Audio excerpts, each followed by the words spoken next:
But from what I've researched recently is that that part of the ocean just off the coast of Ireland is famous for a type of cold water coral. And these cold water coral, over periods of thousands of years, they form what are called carbonate mounds, so that the dead skeletons of the coral build up over time, and the gaps are filled with sediment, so various sand and mud, etc. And you can get these huge underwater islands that can get up to a height of up to 600 meters, which is pretty big. And there's basically almost like a war going on between the rate at which these islands can build themselves and at which they get eroded. And because they're cold water corals, if the ocean temperature heats up, as it did sort of 12,000 years ago, that can begin a process where the island itself erodes faster than it can build. And if it gets breached, it can erode very, very quickly. So, and then 11,700 or 11,600 years ago, something else happened, and we started to follow our normal warming curve back up. But what it looks like it's done is that incident there has cut the head off of our interglacial. So we're now in the coldest interglacial as far back as these records go. So for the last 420,000 years, this is by far the coldest interglacial we've had. That's interesting. Yeah, I don't think we've ever seen that or talked about that, Darren?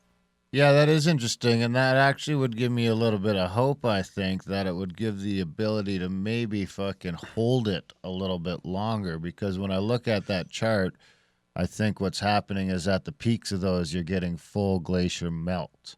And once you have full glacial melt, your rivers stop flowing, which means your ocean currents stop moving, and everything, and your poles fucking freeze solid again.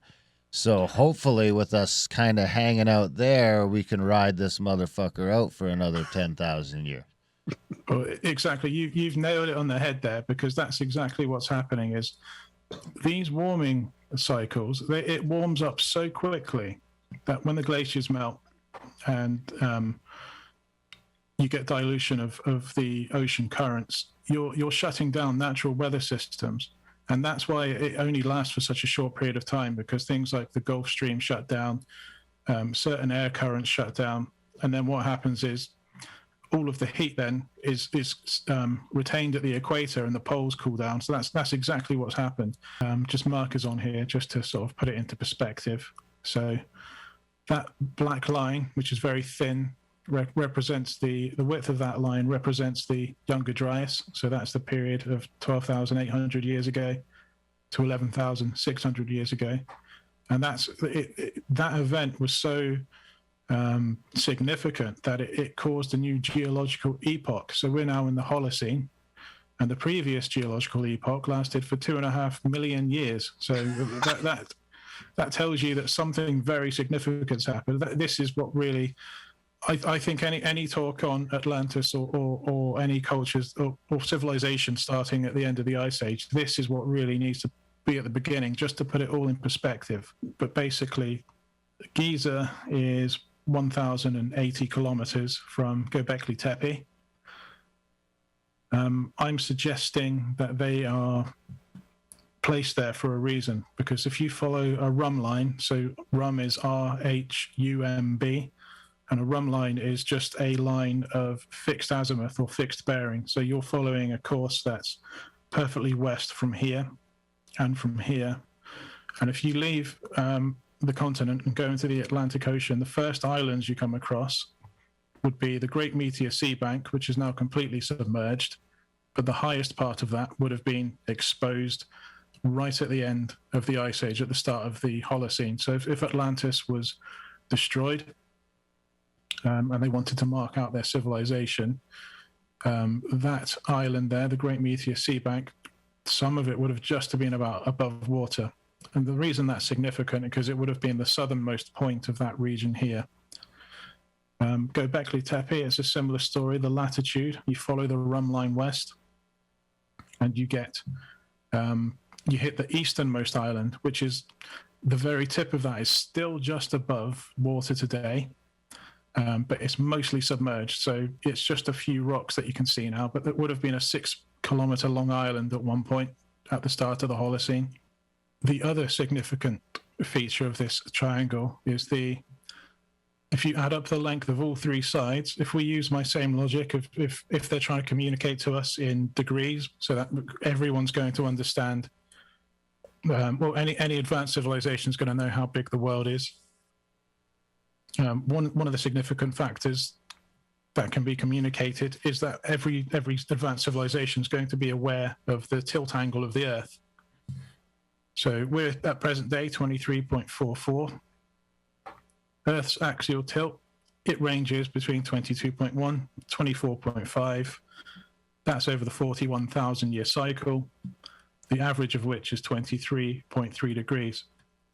Well, that length here is 23.27 degrees, which rounds up to 23.3. So this sort of goes into the realms of sacred geometry. How do you communicate things to people in the future with significant numbers that any advanced civilization would understand? So we need to then start again, and we take another 90-degree trajectory or bearing to start the arc of a new great circle. And it looks like it ends up in Giza.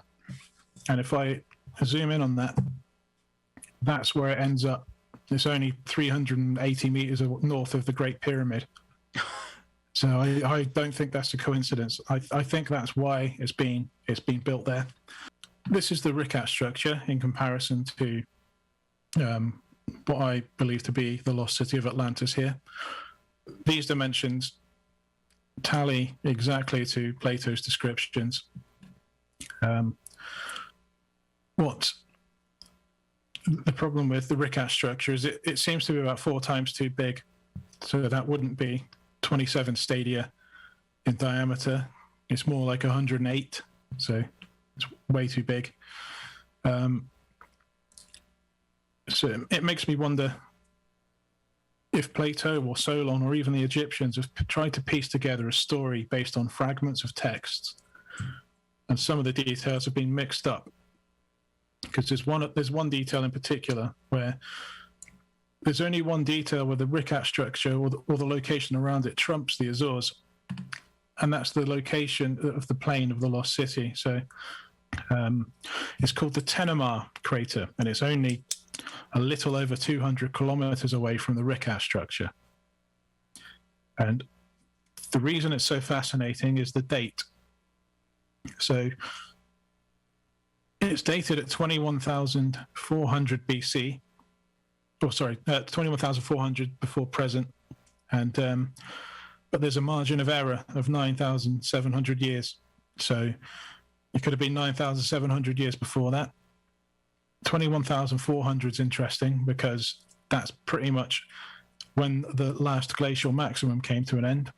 And if you go down the other end, at the youngest end of the spectrum, that takes it to 11,700 years old, which is right when the younger dryas is happening. Came to an end. So maybe we could still find traces of basalt columns. That's if I'm right. It's a bit of a stretch, but it's how I've interpreted the story at Edfu. It's a fun stretch. I mean, those pillars are pretty cool looking. I've never seen those before. Yeah, they're made out of basalt, so it's not quite as hard as granite. It's nearly as hard as granite.